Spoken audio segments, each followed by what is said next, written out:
तो भारत चांद पर पहुंच गया। भारत अंतरिक्ष की ऊंचाइयां तय कर रहा है, लेकिन इसी देश में कुछ लोग ऐसे हैं जो रूढ़िवाद के जंजाल में अभी भी जकड़े हुए और समाज को पीछे ले जाने की सोच को बढ़ावा देने की कोशिश करते हैं। आज की इस बहस को जरूर देखिएगा, क्योंकि इस बहस में एक बहुत ही जरूरी सवाल हम उठाने जा रहे हैं और आपको देखना समझना बहुत जरूरी है और यह जानना कि आखिर इस बयान के, इस तरह की बातों के पीछे का मकसद क्या हो सकता है। नमस्कार, आपके साथ मैं हूं रवि मिश्रा, मेरे साथ हैं करुणा। तो जिस वक्त देश को विकसित बनाने की बात हो रही है, शिक्षा, तकनीक और स्पेस में जब देश नए नए कीर्तिमान गढ़ रहा है, ठीक उसी वक्त कट्टरता की डिक्शनरी से नए नए शब्द गढ़े जा रहे हैं। लव जिहाद को लेकर लड़के लड़कियों की पढ़ाई पर कट्टरपंथियों की दकियानूसी दलील सामने आ रही है। आज बात यूपी से केरल तक के दो मौलानाओं की करने जा रहे हैं जो अपने बयानों की वजह से विवाद में हैं, चर्चा में हैं। बिल्कुल, देखिए इसमें एक नाम है केरल के मौलाना का। केरल के मौलाना ने रिवर्स लव जिहाद का जिक्र किया है और बाकायदा इसका जिक्र करते हुए पिनराई विजयन की सरकार पर सवाल उठा दिए। तो जमीयत उलेमाए हिंद के अध्यक्ष है मौलाना अरशद मदनी।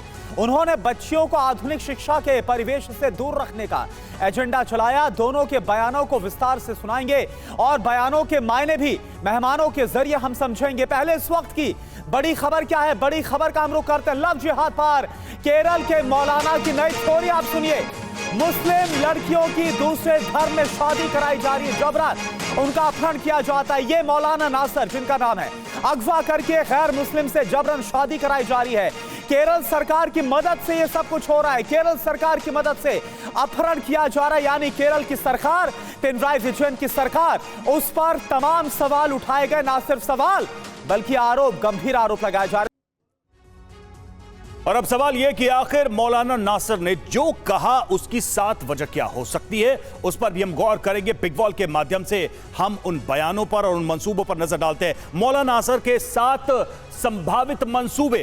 पहला मंसूबा जरा देखिए क्या हो सकता है। तो खुले माहौल को न पचा पाना, जो एक मुक्त समाज की तरफ हम बढ़ते जा रहे हैं, इक्वल अपॉर्चुनिटी की तरफ, उस पर एक तरीके से संभावना। दूसरा, कट्टरता की दुकान की चिंता मौलाना को है। और देखिए तीसरी बड़ी बात क्या निकल कर आ रही, लव जिहाद पर काउंटर अटैक करते नजर आ रहे हैं। चौथी बड़ी बात, स्थानीय राजनीति का नतीजा। पांचवी बड़ी बात भी आप देखिए, लेफ्ट सरकार और संगठनों को घेरा जा रहा है यहां पर रवि। बिल्कुल, आगे देखिए, छठा, धर्म की खाई को बनाए रखना मकसद हो सकता है और सातवां, युवाओं को गुमराह करने का भी मकसद हो सकता है। ये संभावित मंसूबे हो सकते हैं और यही वजह है कि ये सारे सवाल आज हम इस कार्यक्रम में उठा रहे हैं और इस पर हम चर्चा करने जा रहे हैं। और देखिए इस पर हमारे साथ जो खास मेहमान रहेंगे, जिनसे आज हम मौलानाओं के इन बयानों पर चर्चा करने वाले, हमारे साथ देखिए टीवी स्क्रीन पर आपके सामने हमारे साथ है मौलाना मुफ्ती वजाहत कासमी साहब, जो कि मुस्लिम स्कॉलर हैं। संजीव उनियाल जी हमारे साथ जुड़ेंगे, जो कि सुप्रीम कोर्ट के वकील हैं। इसके साथ साथ जुनैद हारिस प्रोफेसर साहब भी, जो कि इस्लामिक स्टडीज से जुड़े हुए हैं, वो भी हमारे साथ जुड़ रहे हैं। और हाफिज नूर अहमद, जो कि अध्यक्ष हैं मुस्लिम पर्सन लॉ बोर्ड के, वो भी हमारे साथ जुड़े हुए हैं। आपसे हम बात करेंगे, लेकिन आपसे हम बात करें इससे पहले देखिए, बहस की शुरुआत से पहले एक और मौलाना का बयान आप सुन लीजिए। मौलाना अरशद मदनी का हैरान कर देने वाला बयान सामने आया। मुस्लिम लड़कियों के लिए अलग स्कूल बनाने की मांग ये कर रहे हैं। 8वीं के बाद 7 पढ़ाने पर धर्म परिवर्तन का डर इन्हें सता रहा है। 8वीं के बाद लड़कियों के लिए अलग स्कूल बने, यह अरशद मदनी की तरफ से मांग उठाई जा रही है। आपको बता दें फिर से कि जमीयत उलेमाए हिंद के अध्यक्ष हैं अरशद मदनी। तो मौलाना मदनी की 5 थ्योरी और 5 सवाल, जल्दी से उस पर भी गौर करते हैं। वो जो बातें कह रहे हैं उससे जुड़े हुए ये सवाल। तो पहली बात करें तो बच्चियों का ब्रेन वॉश। मौलाना मदनी के इस शक का आधार क्या है कि बच्चियों का ब्रेन वॉश किया जा रहा है? इसके साथ ही मुस्लिम बेटियों को समाज से अलग करने की जो मंशा है वो भी साफ तौर पर नजर आती है, भी एक गंभीर सवाल। तीसरा, बड़े विश्वविद्यालयों में कैसे पढ़ेंगी मुस्लिम बेटियां, यह भी एक प्रश्न है। और क्या आधुनिक शिक्षा के खिलाफ ये धर्म का हथियार अपनाते हुए नजर आ रहे हैं? और 5वीं बात तो कहें, अपनी सुविधा के हिसाब से समर्थन या विरोध किया जा रहा है, यह भी एक महत्वपूर्ण सवाल है। उनके बयानों से यह सवाल निकलकर सामने आ रहा है। तो ये सारी चीजें हैं, नजर आ रही हैं। और सबसे बड़ी बात यह है कि इस तरह की चीजों को ऐसे वक्त में कहना या बढ़ावा देना क्या साबित करता है? हाफिज नूर अहमद साहब, सबसे पहला सवाल तो मैं आप ही से करने जा रहा हूं। भारत चांद पे पहुंच गया, अंतरिक्ष की ऊंचाइयां तय कर रहा है और हम ये देख रहे हैं कि कहीं धर्म ना बदल जाए, इसलिए बच्चियों को अलग पढ़ाएं। बच्चियों के स्कूल हो सकते हैं, कॉलेजेस हो सकते हैं, लेकिन जो उसका आधार दिया जा रहा है वो क्या है इस वक्त, इस समय, इस युग में ये बातें करना? देखिए, बहुत सारी सही बातें गलत वक्त पर बोल देते हैं मौलाना अरशद मदनी साहब। मौलाना अरशद मदनी ने बात तो सही कही, लेकिन ये वक्त इस तरह का नहीं है जिस तरह से वो बोल रहे हैं। बच्चियों को वाकई में टारगेट किया जा रहा है। हिंदू बहुत सारी संस्थाएं हैं जो बाकायदा खुलकर के ऐलान कर रही हैं कि हम मुस्लिम बच्चियों को हिंदू बना रहे हैं। बहुत सारे चैनलों के जो नाम नहीं लेना चाहता मैं आपके चैनल पे, उन्होंने खुल करके ये ऐलान किया है कि हम इतने लाख रुपए देंगे और हमने इतनी बच्चियां मुसलमानों की कॉलेजों से निकाल के हमने हिंदू कर ली है, उनका मजहब छीन लिया है। तो मौलाना अरशद मदनी ने इसकी बातचीत की है। और जैसे कि आप इस तरह बोल रहे हो कि मौलानाओं की गुमराह फैक्ट्री, ये आपने ये टाइटल चलाया, ये ठीक नहीं है। आपका चैनल है, आप कुछ भी आप लिख सकते हो जी।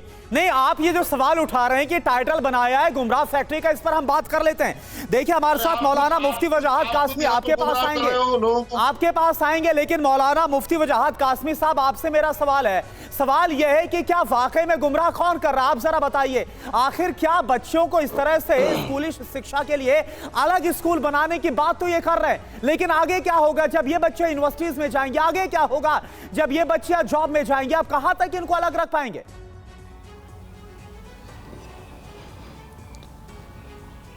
देखिए मेरे भाई, ये जो नया सियासी हथकंडा अपनाया है, मजहबी लिबास पहन करके मौलाना अरशद मदनी साहब ने, ये कोई नया नहीं है या ये पहली बार नहीं आजमाया जा रहा है। धर्म की आड़ लेकर के तालीम को हमेशा नुकसान पहुंचाया गया है। ख़ास तौर से हमारी बच्चियों को तालीम से मजहबी ही आड़ लेकर के दूर रखा गया है। मैं पूछना चाहता हूँ, मौलाना अरशद मदनी साहब 82 साल के हो गए, जैसा कि वो खुद बता रहे हैं, और पिछले 40-50 सालों से उनका जमीयत उलमा हिंद जैसे संगठन पर कब्जा है, और जमीयत उलमा हिंद 100 साला संगठन है। क्या वो अपनी लाइफ में, वो या उनके बड़े भाई या उनके भतीजे, चूँकि घुमा फिरा करके वो उन्हीं के ख़ानदान में रहती है जमीयत, तो कभी ज़िंदगी में कोई बच्चियों का स्कूल बना पाए हैं वो, या बच्चियों की तालीम के लिए उन्होंने कोई इंतज़ाम किया है? वो कह रहे जमीयत तहरीक चला रही है, ये जमीयत मिशन चला रही है। पूरे मुल्क में मुझे वो एक ऐसी जगह बता दें कि जहां जमीयत ने बच्चियों को स्कूल कायम करके दिया हो। आप ऐसे नाजुक मौके पर, और फिर मौका भी क्या नाजुक, हमारी बच्चियां तो आगे बढ़ रही हैं, जिस एरा में वो आईएएस बन रही हैं, आईपीएस बन रही हैं, आर्मी में जा रही हैं। आज की तारीख में भारत की बेटियां विमान उड़ा रही हैं, आईएएस बन रही हैं, राजनीति में जा रही हैं, कला के क्षेत्र में जा रही हैं। उनको रोकने की वकालत भला कैसे की जा सकती है? उनके पहले कदम पे ही बाधा उत्पन्न करने की कोशिश कैसे की जा सकती है? ये सवाल है। और जुनैद हारी साहब, यही मैं प्रश्न करना चाह रहा हूं। ये बहुत ही बेसिक सवाल है कि मौलानाओं की एक बड़ी जमात कह लीजिए या ग्रुप है, जिनमें सिर्फ इसी बात पे तकरार है कि बेटियां कहां पढ़ेंगी, कैसे पढ़ेंगी, क्या पहनेंगी, कहां जाएंगी, किससे शादी करेंगी, किससे नहीं करेंगी। सारी तकरार क्या इसी पे होगी? बेटियां कैसे आगे बढ़ेंगी, इस पे चर्चा नहीं होगी? सही बात तो ये है कि वही कौम कामयाब होती है जिसकी ख़वातीन, जिसकी औरतें इस काबिल हों कि बेहतरीन नस्लें दे सकें। ज़ाहिर सी बात है कि एक तरह से देखा जाए तो बच्चे का, इंसानी नस्ल का पहला गोद, पहला जो शिक्षा का केंद्र है वो माँ की गोद होती है। अगर बच्ची औरत नहीं पढ़ी लिखी होगी तो कुछ भी नहीं हो सकता। अब रह गई बात कि उसकी शिक्षा दीक्षा कैसे हो, ये कुछ वैल्यूज़ हैं। ज़रूर हम ईस्ट के लोग यानी मशरिक़ के रहने वाले लोगों के कुछ अपने वैल्यूज़ हैं और वेस्ट के लोगों के हैं। इसमें कोई शक नहीं है कि उनके शिक्षा दीक्षा का बहुत अच्छा इंतज़ाम होना चाहिए, ताकि न सिर्फ बेहतरीन नस्ल हो सके बल्कि हर क्षेत्र में हम बहुत ज़्यादा तरक्की कर सकें। अब इसके लिए आप देखते हैं दिल्ली के अंदर स्कूल लेवल लेकिन से बयानों पे हम बात कर रहे हैं ना, मदनी साहब ने बयान ये दे दिया मैं उसी कि पर भैया आ रहा हूं।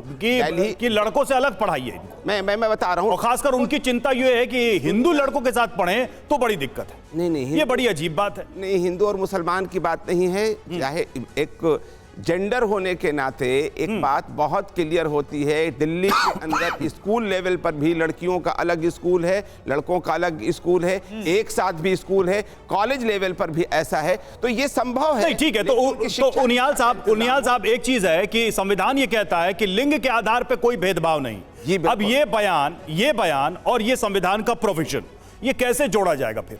ये बिल्कुल ठीक कह रहे हैं। मैं लॉ पर आऊँगा रवि, उससे पहले मुझे लगता है कि ना ग्रह मिथ्याहु ग्रहणी ग्रह मुच्यते, 5200 वर्ष पुराना भारतीय दृष्टिकोण में सारे धर्म जाति सभ्यता पंथ के लोग आते हैं, मेरे भाई भी आते हैं। तो क्या कहता है वो, ना ग्रह मिथ्याहु, ग्रह घर जो है वो ईंट रोड़ी बदरपुर गारे से नहीं बनता, महिला घर को बनाती है। ना ग्रह मिथ्याहु, नारी जो है घर को बनाती है। जैसे मेरे मित्र ने भी बोला, पहला एजुकेशन बच्चे का नारी होती है। और जब आप इस तरह के भेदभाव वाली बात करते हैं तो कितने सारे आर्टिकल्स 19, 21, 17, 16, 14 कॉन्स्टिट्यूशन की बात कर रहा हूं मैं रवि, उनको आप धाराशाही कर देते हैं और एक खास तबके को लगातार आप गुलाम प्रवृत्ति के लिए, और उनको लगातार आप चाहते कि नकाब में रहें, आगे ना बढ़े, प्रोग्रेसिव ना हो। और ये एक बहुत बड़ा तबका जो है पूरे संसार पर इस तरह से वर्चस्व बनाने की कोशिश करता है, जो कि नाकामयाब रहा है लगातार। महिलाएं उस बिल्कुल भी मेरे को लगता है कि कैद में रहना पसंद नहीं करती। बिल्कुल। और आज का समाज और आज का जो आगे बढ़ता दौड़ता समाज है, यहां पर ये कैसी सोच है, ये भी एक बड़ा सवाल है। नूर अहमद साहब, आपसे सवाल है, क्या डिसाइड ये मौलाना करेंगे कि बच्चियां क्या करें, कैसे पढ़ें, आगे क्या होगा उनका, ये सब वही डिसाइड करेंगे क्या? अल उलमा वरसतुल अंबिया, उलमा अंबिया का वारिस है। उलमा ही डिसाइड करेंगे अपनी कौम को, अपने मजहब को, मजहबी रहनुमा है, उनको ये हक हासिल है कि वो अपनी कौम को सही जानकारी दें। रही बात मौलाना अरशद मदनी की, मैं उनकी जमात के प्रवक्ता नहीं हूँ, लेकिन मैं इतना जैसे ही मौलाना कासमी साहब ने कहा है कि उन्होंने कितनी लड़कियों के लिए कॉलेज खोले, कितने मदरसे खोले, मैं उनके बारे में तो नहीं जानता हूं, लेकिन मैं जानता हूं कि शेख अबू बकर हैं। जाइए आप केरला में, देखिए उन्होंने कितने बड़ा एजुकेशन का काम किया है। ये बड़ा अच्छा किया आपने सर, केरला का कॉन्टेक्स्ट आप ले आए। देखिए केरला से जुड़ी एक खबर आई है और वहां वो खबर भी हम आपको दिखाने जा रहे हैं और मैं चाहूंगा कि आप उस पर रिएक्ट जरूर करें। देखिए वो खबर आपके सामने है, दर्शकों के सामने है। मौलाना के आरोपों पर, जो मौलाना ने आरोप लगाया, जो खबर हमने बताई थी, उस पर केरल के सीएम पिनराई विजयन का बयान आया है। मर्जी से शादी करने पर कोई रोक नहीं, विजयन का कहना है, और मर्जी से शादी में धर्म रोड़ा नहीं बन सकता। मौलाना नासिर फैजी के जो आरोप है वो बेबुनियाद है। वो जो रिवर्स लव जिहाद के जो आरोप लगा रहे हैं उस पर ये काउंटर आया है सीएम का और कह रहे हैं कि ये बेबुनियाद है। ठीक है, तो नूर अहमद साहब, ये सवाल आप ही से, आपने केरल का कॉन्टेक्स्ट आप लेकर आए। पूरा आपने हमारी बात ही नहीं सुनी है, अपनी बात आपने शुरू कर दी। नहीं, ये खबर आई है तो मुझे लगता है कि इस पर भी बात होनी चाहिए। आपको ही बोलना है तो हमसे क्यों बोलवा रहे हैं आप? चलिए आप बोल लीजिए, लेकिन सवाल मेरा ये था कि केरल, मैंने आपसे कहा कि आप जाइए घोसी में जाइए, आप जाइए आजमगढ़ जाइए, जो उलमा ने बच्चियों की तालीम के लिए, उनकी तरबियत के लिए काम किया है, उसकी कहीं और मिसाल नहीं है। केरला की मिसाल दी मैंने आपको, शेख अबू बकर साहब है वहां, उन्होंने बहुत बड़ा काम किया है। लेकिन मौलाना अरशद मदनी ने क्या किया मैं उनके बारे में नहीं जानता, लेकिन मैं इतना जरूर कहूंगा कि उन्होंने बात सही कही है, उन्होंने बात गलत नहीं कही है। और जो कारण बता रहे हैं वो सही है, कारण जो बता रहे हैं वो सही है कि लड़कों से अलग पढ़ाई है, उसकी वजह जो बता रहे हैं, आप उससे सहमत हैं? देश में बहुत सारे स्कूल्स हैं जो लड़कियों के अलग हैं, लड़कों के ठीक है, उन्होंने हिंदू मुसलमान नहीं कहा। ठीक है, कासमी साहब इस पर मुझे लगता है आपको कहना चाहिए, आपको इस पर कहना चाहिए। दो सवाल हैं, एक तो मदनी साहब का बयान और दूसरी तरफ केरल का जो कॉन्टेक्स्ट है। केरल की जो हम बात कर रहे हैं कि रिवर्स लव जिहाद का कॉन्सेप्ट ला गया, आप इसके पीछे क्या, पहले तो लव जिहाद को ही खारिज किया गया, अब कहा जा रहा है कि रिवर्स लव जिहाद है। केरल जिसको हमेशा मॉडल स्टेट के रूप में देश के सामने रखा जाता है, वहां यह आरोप लग रहा है पिनराई विजयन की सरकार के ऊपर। देखिए, मैं पहले से कहता रहा हूं मेरे भाई कि लव जिहाद भी हकीकत है, और जो हाफिज साहब कह रहे हैं, हाफिज नूर साहब, अरशद मदनी साहब के बयान को ये सही ठहरा रहे हैं। जो अरशद मदनी साहब ने रीजंस बयान किए हैं, जो वजूहात बयान किए हैं, दुनिया का कोई समझदार आदमी उनकी बात को सही नहीं ठहरा सकता। और रही शेख अबू बकर की बात, शेख अबू बकर हमारे लिए काबिल एहतराम हैं और मैं उनसे इंतहाई अकीदत और मोहब्बत रखता हूँ। हिंदुस्तान में दो बड़े मौलाना हैं जिन्होंने एजुकेशन पर काम किया, मौलाना गुलाम मोहम्मद वस्तानवी साहब हैं और शेख अबू बकर साहब हैं। मैं कहता हूँ मेरे भाई, ये करने का काम है, ये कहने की बातें नहीं हैं। और जो वजूहात अरशद मदनी साहब बता रहे हैं बच्चियों को और बच्चों को अलग करने की, आप ये देखिए कि वो छोटे बच्चे जो 7वीं 8वीं क्लास में हैं, जिनको अभी अपने मज़हब के बारे में सिर्फ इतनी जानकारी होती है कि वो सनातन से आते हैं, कि मुसलमान हैं, आप उनको नफरत दे रहे हो। आप उनको बता रहे हो कि हिंदू बच्चे के साथ तुम्हें पढ़ना नहीं है, वो तुमसे शादी करके और भगा करके तुम्हारी बच्चियों को ले जाएगा। आपने किया तो कुछ नहीं इस मौजू पर, और आप बात नफरत की कर रहे हो। अब तक कहते रहे कि अंग्रेजी पढ़ना हराम है, अब तक कहते रहे कि स्कूलों में पढ़ाना ठीक नहीं है, अब कह रहे हो कि साथ बैठ के पढ़ना ठीक नहीं है।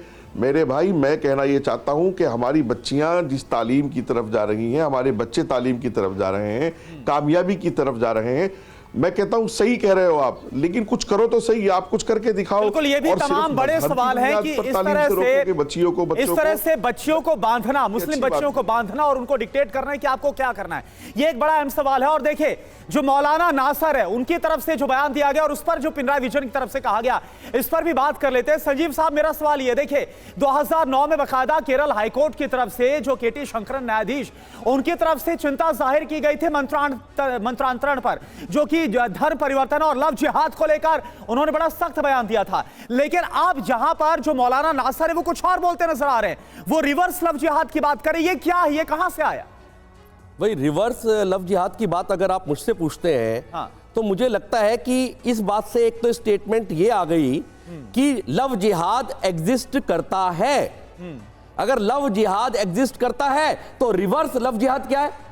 रिवर्स लव जिहाद वास्तव में मुझे लगता है कि किसी एक हिंदू संगठन के किसी व्यक्ति ने उसको रेफर किया था कि लव जिहाद रिवर्स क्या है। वो ये है कि पहले तो हिंदू मुस्लिम जो हिंदू लड़कियां हैं उनको बरगला के, खास तौर से मुस्लिम पुरुष अपने खेमे में, अपने धर्म में परिवर्तित करता है तो लव जिहाद है। और रिवर्स क्या है?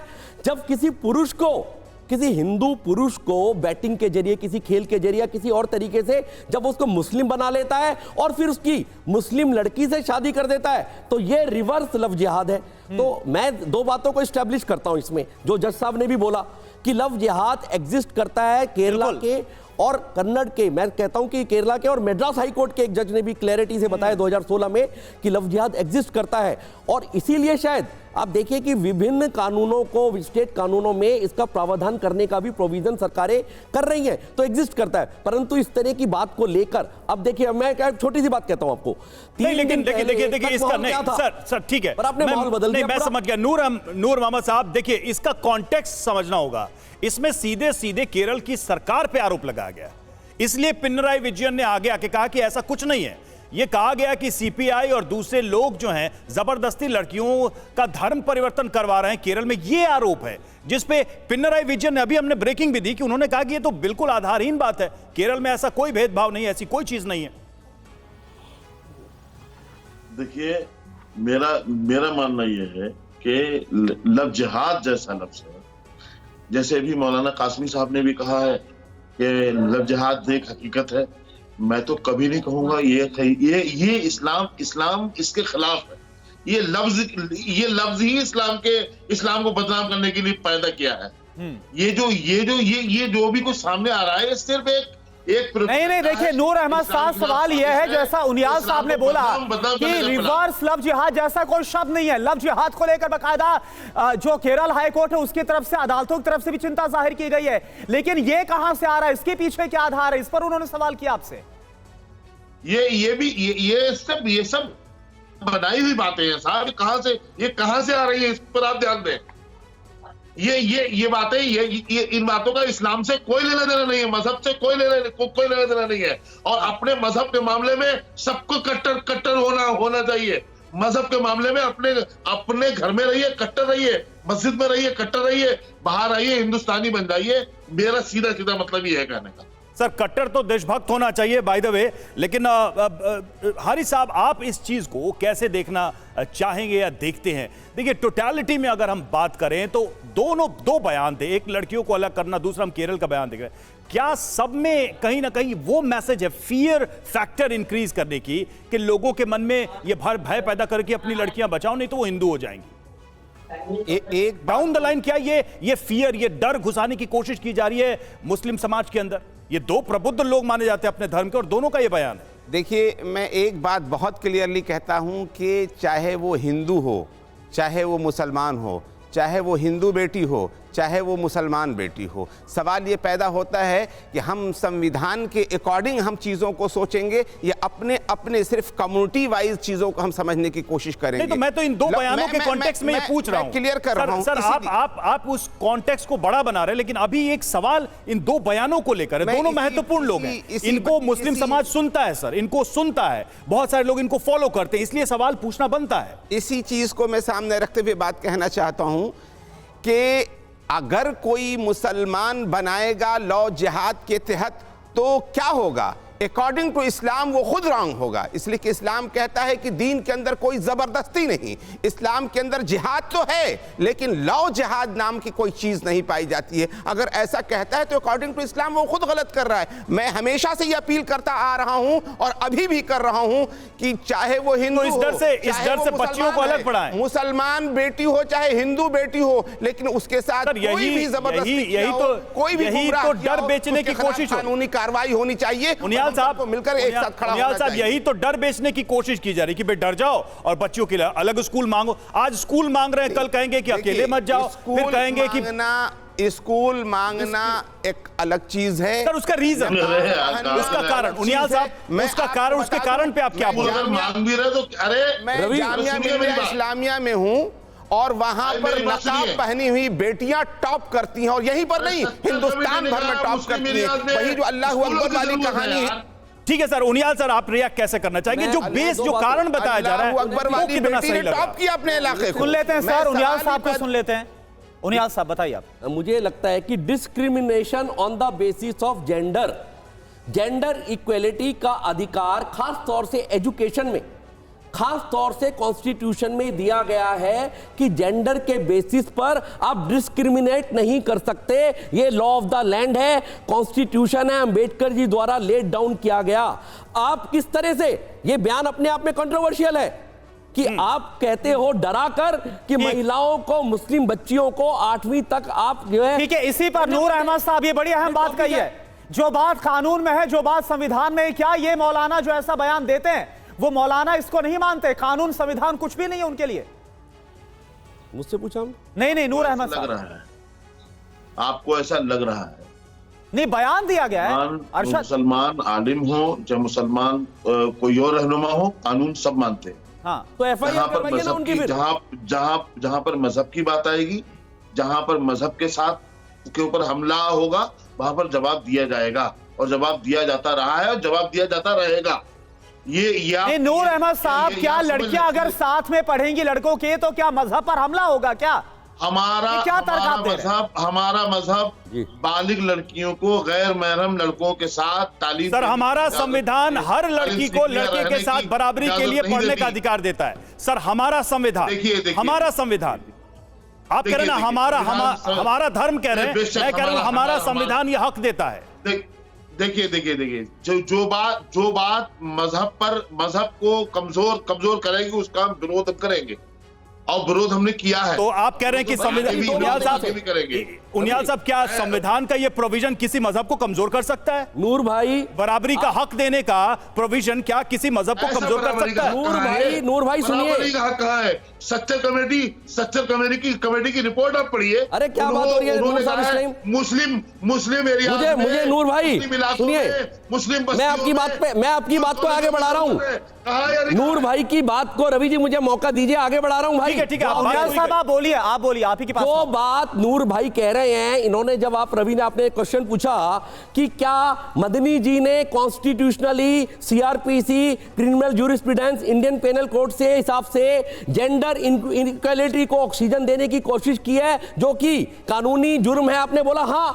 अगर ऐसा है तो आपके जैसे मौलवी जिनके लिए देश सर्वोपरि है, आपने बोला आप क्यों नहीं कंप्लेंट करवाते मदनी जी की? कर रहे हो मदनी जी की कंप्लेंट, पुलिस कंप्लेंट आपकी तरफ से होनी चाहिए, ह्यूमन राइट्स में होनी चाहिए, चाइल्ड वेलफेयर में होनी चाहिए, आईपीसी के बहुत सारे 343 342 सेक्शन में होनी चाहिए। सुन लीजिए मेरी बात, आप उनको सपोर्ट कर रहे हो? अरे आप पानी पी लीजिए थोड़ा। आपके जैसे नूर भाई मुस्लिम्स की आगे आने की जरूरत है। आपको कंप्लेंट करनी चाहिए मदनी की कि आप वास्तव में मुसलमानों के, मुस्लिम बहनों के, बेटियों के दुश्मन मदनी टाइप के लोग हैं। चलिए सर सुन लेते हैं नूर अहमद साहब, बोलिए आप क्या बोल रहे हैं? मदनी साहब बोलते नहीं है। बोलिए नूर अहमद साहब, बोलिए आप। जाता है, बोल तो रहा हूं मैं। हाँ, मदनी साहब बोलते नहीं है, मदनी साहब से बुलवाया जाता है। और मदनी साहब कैसे पता बुलवाया जाता है? सर अब ये सब तो देखिए, ये सब तो अपनी कल्पना की बातें हैं, उनका बयान है, हम उनका बयान है और वो उनका बयान है, हमने वो बयान सुनाया है टीवी पे। ठीक है, वजाहत साहब आप क्या कहेंगे? ये जो बहस है नहीं सर, वो बयान हमने सुनाया है सर, आप टीवी पे देख रहे हैं, सब देखते हुए आप इनकार कर रहे हैं। वजाहत साहब मदनी जी को किसी ने, ठीक है उनियाल साहब एक मिनट, वजाहत साहब आप इस पूरे बहस में जो कॉन्स्टिट्यूशन का कॉन्टेक्स्ट हमने पूछा उसको आप कैसे देखते हैं? बराबरी का अधिकार है, सीधी बात है, शिक्षा में कहीं कोई भेदभाव नहीं। देखिए मैं आपको एक बात बताऊं, हाफिज नूर साहब मदनी जो है, मदनी साहब वो कमजोर आदमी नहीं, उनसे कोई बुलवाएगा, वो बहुत ताकतवर आदमी हैं और जो उन्होंने बोला है वो उनके ख्यालात हैं और ये इंतहाई गैर कानूनी बात उन्होंने बोली है। और एक सच्चाई ये है हाफिज नूर साहब, आप इसको एक्सेप्ट कर भी रहे हैं तकरीबन, मैं चाहता हूँ थोड़ा और खुल करके कर लीजिएगा कि आपके पास हमारी इन बच्चियों के लिए तालीम का कोई इंतज़ाम नहीं है और आप यूनिवर्सिटी और कॉलेज जाने के इनके खिलाफ हो। तो आज तक जितनी हमारी कौम की बच्चियां पढ़ी हैं वो अपने से पढ़ी हैं, उसमें आपका जब मिली जमातों का, मिली संगठनों का, मदनी साहब का कोई किरदार नहीं है। इंतजाम आपने किया नहीं, वहां तुम उनको जाने देते नहीं। मैं मुबारकबाद देता हूं अपनी बच्चियों को कि वो तालीम के लिए आगे बढ़ रही है, बढ़ती रहे। ठीक है जुनैद साहब इसी बात पर आप क्या बोलेंगे? और छाई हुई है बच्ची हमारी। जुनैद साहब आप बोलिए, आप हाथ उठा रहे हैं। इससे पहले से भी बोलता चला आ रहा हूं कि ये कोई गैर कानूनी बात नहीं है कि लड़कियों के अलग इदारे हों, लड़कियों के अलग इंस्टीट्यूशन हो, लड़कियों के अलग स्कूल्स हों, ये कोई गैर कानूनी बात नहीं है। मैं कह रहा हूं कि हिंदुस्तान भर में ऐसे स्कूल फैले हुए, स्कूल लेवल पर भी और कॉलेज लेवल पर भी, ये कोई बात नहीं है। और ये भी जेंडर इक्वलिटी के बिल्कुल खिलाफ नहीं है। अगर ये जेंडर इक्वलिटी के खिलाफ होता तो ये बंद कर दिया जाता। हाँ, जहां लड़के और लड़की एक साथ पढ़ना चाहे वहां पढ़ें और जहां अलग पढ़ना चाहे पढ़ें, ये कोई वजह नहीं है। तो उनियाल साहब, मदनी साहब कौन है ये बताने के लिए संविधान ने तो बता दिया और ये कह रहे हैं जुनैद भाई दो बातों को मैं बोल रहा हूं, जुनैद भाई ये दो बातों को इंटरमिक्स कर रहे हैं। जहां पर इस्टेब्लिश्ड है, जहां स्कूल्स चल रहे हैं वहां ठीक है, गवर्नमेंट के अपने डिसीजन है। यहां पर महिलाओं के लिए, क्योंकि महिलाओं की संख्या उस क्षेत्र में ज्यादा है तो महिलाओं के लिए स्कूल खोला हुआ है। नहीं, और दिल्ली में खास तौर से कॉन्वेंट है, दिल्ली में खास तौर से मैरी है, बहुत सारे स्कूल। आपके सबसे बड़े नेता मदनी जी के फॉलोअर्स मुझे लगता है मिलियंस में है, उस तरह के नेता एक यहां नूर साहब बैठ के कहते हैं उनके मुंह में डाल दिया गया, वो ये स्टेटमेंट देते हैं कि नहीं 8वीं तक की बच्चियों के लिए खतरा है, किनसे? हिंदुओं से, जबकि स्ट्रक्चरली लफ्ज़ जिहाद ये जुनैद साहब पढ़ाया जाता है तो कानूनी रूप से गलत है। बड़ा ही छोटा सा सवाल है, आपने कहा एक बड़ा छोटा सवाल, उनियाल जी छोटा सा सवाल है, आपने कहा कि पढ़ती हैं लड़कियां, ये इसमें कुछ भी गैर कानूनी नहीं है, लेकिन क्या वो स्कूल इसलिए बनाए गए थे कि अलग धर्म या लड़कों से के साथ पढ़ के वो रास्ता भटक जाएंगी? क्या इस आधार पर वो बने थे?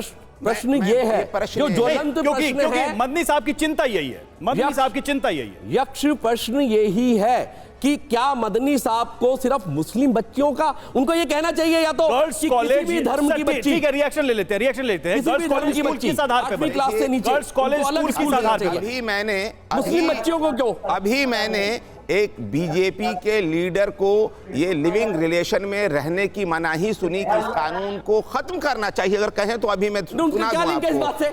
मेरी पूरी बात सुन लें, पूरी बात सुन लें, बीजेपी के लीडर से क्या लिंक है? पूरी बात सुन लें। आ गए ना बीजेपी पे आ गए। जुनैद साहब आप इसको सियासी लेकर क्यों जा रहे हैं? आपको क्या जो हमारा पूरा जो शिक्षा का ढांचा है, जो एजुकेशन सिस्टम, उस पर आपको कोई यकीन नहीं है क्या?